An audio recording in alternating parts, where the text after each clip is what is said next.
From the New York Times, it's The Headlines. I'm Tracy Mumford. Today's Tuesday, May 5th. Here's what we're covering.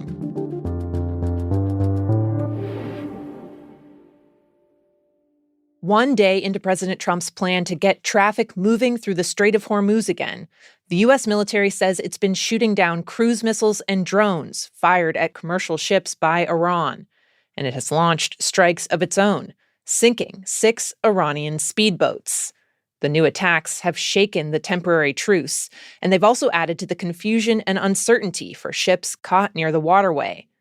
While the U.S. is vowing to help tankers carrying everything from natural gas to fertilizer get out, it's unclear if the shipping companies will take the risk. One trade analyst told The Times a key reason cargo ships aren't going through yet is insurance costs. Even if a captain is willing to sail through the strait, the ship's owners, or the owners of its cargo, could refuse. Shipping companies said Iran needs to be part of any plan to move a large number of ships through the waterway. According to the International Maritime Organization, around 1,600 vessels are currently trapped in the Gulf. Before the war, about 130 ships a day used to cross the strait. Yesterday, according to one financial intelligence firm, 4 ships got through. Meanwhile, China, let's see them step up with some diplomacy and get the Iranians to open the strait. You said that twice. Treasury Secretary Scott Bessent called on China to try and help get the strait open. So I would urge the Chinese to join us in supporting this international operation. The country has continued to buy Iranian oil through the war, which has in part kept Iran's economy afloat. But the U.S. has been applying pressure, warning China that it will go after entities involved in those oil sales, like refineries and financial institutions.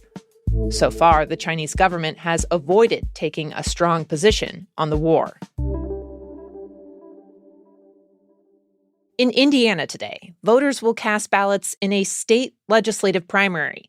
Usually that's kind of a sleepy affair, down ballot races without a lot of eyes on them. Not this time. Today will be a test of President Trump's power in the Republican Party. It stems from last year when Trump urged red states to redraw their election maps to try and get the GOP more seats in Congress. Several followed suit, but not Indiana. In a rare instance of elected Republicans publicly defying the president, a critical mass of Indiana lawmakers said no to his redistricting effort. So Trump has primaried them. For months, he's been inviting challengers to the White House and putting out endorsements on social media. And tonight, 7 Republican incumbents will be fighting to keep their seats against candidates that Trump backed over them.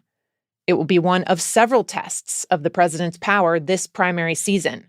When you look at a suite of races in May, these are a pretty remarkable set of primaries where President Trump has laid out one singular criteria. Will you be loyal to him?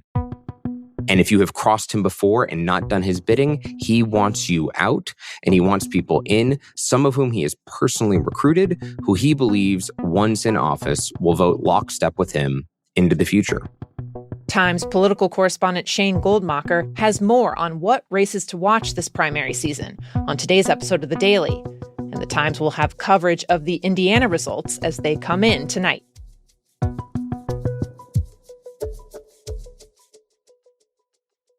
In Washington, The United States does not just face a mental health crisis, we face a dependency crisis driven by over-medicalization.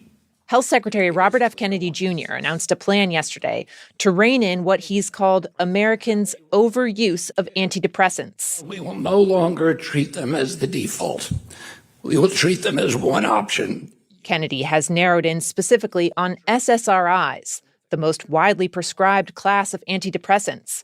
That includes household names like Zoloft, Paxil, Prozac. The user base is huge. Roughly 1 in 6 Americans reported taking an SSRI this year. Kennedy acknowledged that patients can benefit from them, and he stressed that he wasn't telling anyone to just stop. But he argued that too many people start taking the meds without knowing how long they'll stay on them, and with no plan to come off. He has singled out SSRIs before. He's previously claimed without evidence that they are partly responsible for the rise in school shootings. and that they can be harder to quit than heroin, something he repeated yesterday. For his new effort, Kennedy announced several initiatives, like trainings and new guidelines to nudge clinicians to help patients get off medications and consider other treatment options, like therapy or exercise. No major medical organizations were represented at yesterday's event, and my colleague Ellen Berry, who covers mental health, has been speaking with psychiatrists and other experts in the field about Kennedy's new push. I think there's sort of two issues here. One is the kind of technical and structural question of what do people need to get off cocktails of psychiatric medications they've been on for a long time. And I think sort of genuinely, you hear from people inside the profession that they could absolutely do better on this. At the same time, I hear some concern about the overall statement that we overuse psychiatric medication. And the concern I hear from psychiatrists is that this conversation could end up sort of undermining confidence in an entire system of care. Some of these psychiatric meds are used by tens of millions of Americans. They are the first-line treatments in many cases for anxiety and depression, very common disorders, and there's concern about undermining confidence in them.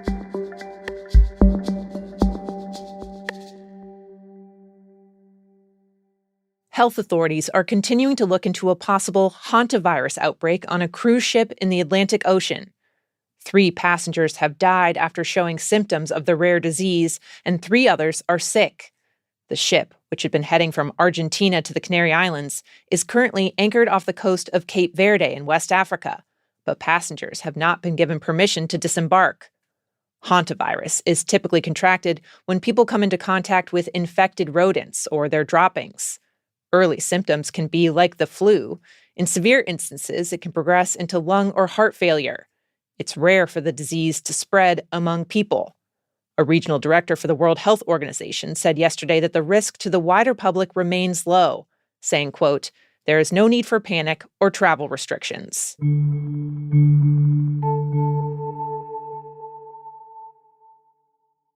And finally, the feathers, the diamonds, the headpiece.